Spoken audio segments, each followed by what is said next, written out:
And friends, how do you know when your soil can be worked? You'll see on so many backs of seed packets, including ours, can be sown like spinach as soon as soil can be worked. But what does that mean? So here is a little test. Really, it's a game that I love to play, and I'm so delighted to share this game with you. So here's what you need. You need this soil that you're hoping to sow into or till, prepare to sow into. And then you need this handy device called a shovel.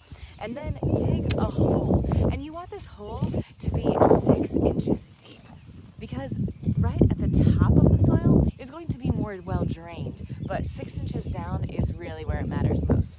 So dig 6 inches down, it's true, and then make a ball of soil. And so with your hand, just go in and feel free to really make it a ball. And here we are, any size can go. I generally make it between the size of a golf ball and a tennis ball. And so here is the fun part. You get to hold it waist high and drop it. And if it falls into 1,000 pieces, your soil can be worked. It's well drained enough that you can work your soil and not be destroying soil structure. However, look at that. This soil is not ready to work yet. It's too moist. And so it's sticking together. If I try to till or even double dig or do any other kind of working preparation of the soil, I'm going to be destroying the soil structure. And it's kind of then like 1 step forward, 3-4 steps back if I'm working soil at this stage. So yes, resist, and so have so much fun. This time of year, we're making lots of holes every few days. We go out and are checking our soil to see if it's ready yet, and you can too. And if it is ready to be sown, here are a few seeds that can be sown as well. So this is a quick little live Q&A, by the way. So if you have questions, don't be shy. And in the meantime, perhaps you can hear Pancho and Dobby playing just off camera. Never a dull moment. So here is a lovely litany of seeds that as soon as your soil can be worked, here's what you can be sowing. So in fact, we're sowing these seeds this weekend, but not in this field. We have 5 different fields. We grow lots of seeds on lots of fields here at Fruition Seeds. So some of our fields are more warm and more well drained than others. So where we can already sow seeds, these are the seeds that we are sowing. So first up is peas. Peas have a very wide germination window. They can even germinate at 35 degrees. Really cold soil. And so here's the thing, if you're planting peas, especially now when the soil is still quite cold, prime them. So go ahead and actually soak them in water for just an hour before planting. It's best if you do that at the evening before you want to plant, so they have, friends, they have all evening to then be kind of still soaking up that water. You don't want to keep them in the water, just soak them for an hour, and then they'll continue to enzymatically come back to life before you plant them. So yes, peas, we have dwarf and full-size peas, we have snap shell snow, all kinds of flavors. I love them all. And also spinach, a perfect thing to be sowing now. Spinach also has a very wide germination window, but especially a cold germination window. And so whether it's classic spinach or Asian tatsoi spinach, now is a perfect time. And sweet peas, yes, if you are planting sweet peas, they're totally different genus species than classic, what we think of as green peas. But here's the thing, they have a much more erratic seed coat, and so sometimes they don't, when you're imbibing and when you're soaking them in water for an hour, sometimes they don't swell. And if that is the case, they're never going to swell when you plant them in the ground. So go ahead and nick their seed coat. Literally, we take a pair of nail clippers and we nick that seed coat, just the outer edge of the seed, ever so slightly.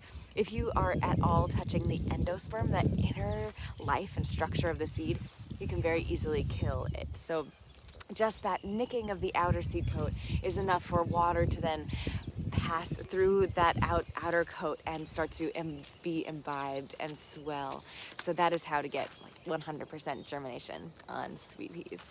And radishes, phenomenal. So many direct sown brassicas in the brassica family. Good to go for spring. So yes, you want to make sure that you're sowing spring radishes, salad radishes, and not big winter radishes. So things like black Spanish radish and watermelon radish are great fall radishes, not spring. And speaking of delicious brassicas, our wintergreen mesclun mix is so delicious and is so readily sown and grown and regrown in cold soil. Our friend Dan Brizois up in Montreal, Tournesol Seeds, incredible seed company. And he's been selecting this to grow and regrow quickly in cold temperatures for over a decade, and we're so honored to share this wintergreen mesclun mix with you. We're also sowing our arugula. Yes, so glad to have fresh arugula back on the menu. And yes, here's that tatsoi, that Asian spinach. And who else? Oh yes, baby pak choi. Totally time. So grateful and delighted. There's a few other flowers you can sow now. Calendula and Phacelia can also be sown later. But if you're just itching to get flower seeds in the ground, poppies, calendula, and and sweet peas are the way to go, as well as Phacelia. Oh, and there's kale. Kale is so cold hardy and is the sweetest, most tender in the cold. So this is our bare necessities, by the way. It looks more like a feather of kale than a leaf of kale. There's one more seed packet in my pocket.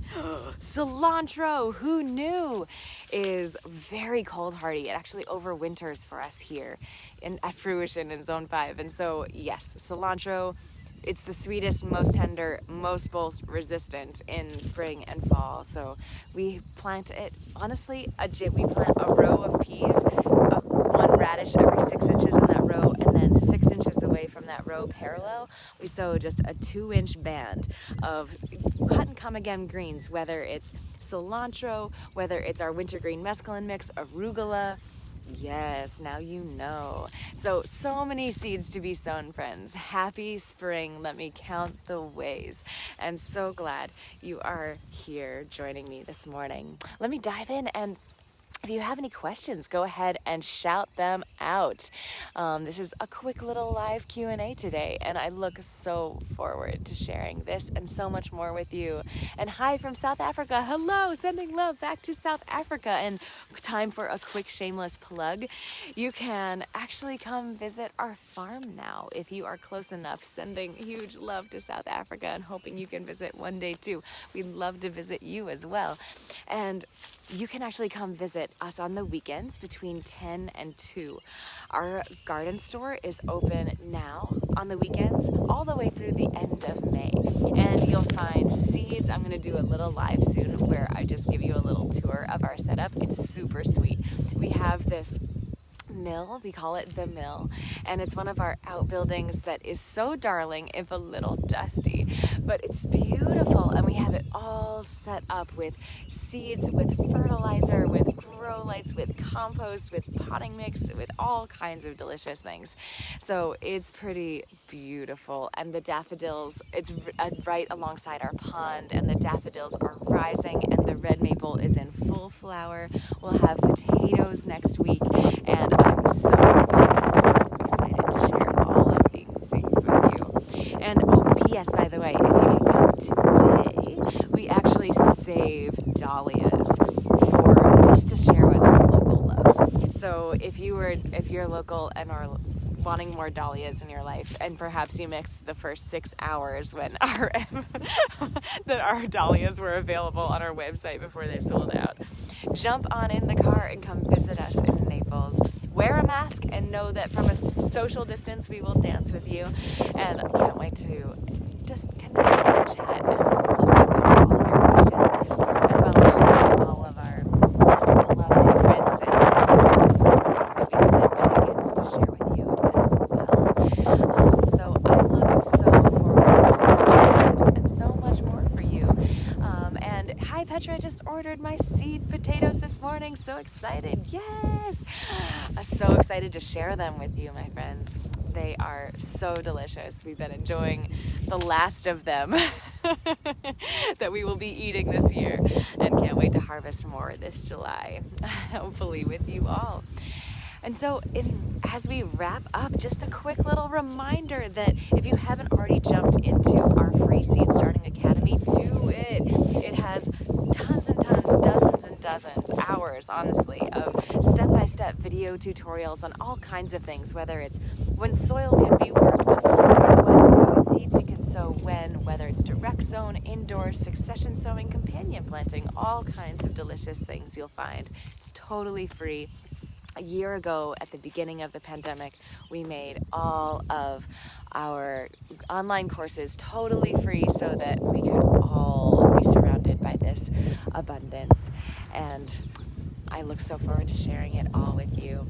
So thank you, friends. Enjoy the blustery day, and I look so forward to seeing what other signs of spring are arising. We heard our first Eastern Phoebes yesterday, and I look so forward to whatever is coming next. Sending love from our gardens to yours, and don't be shy, friends. So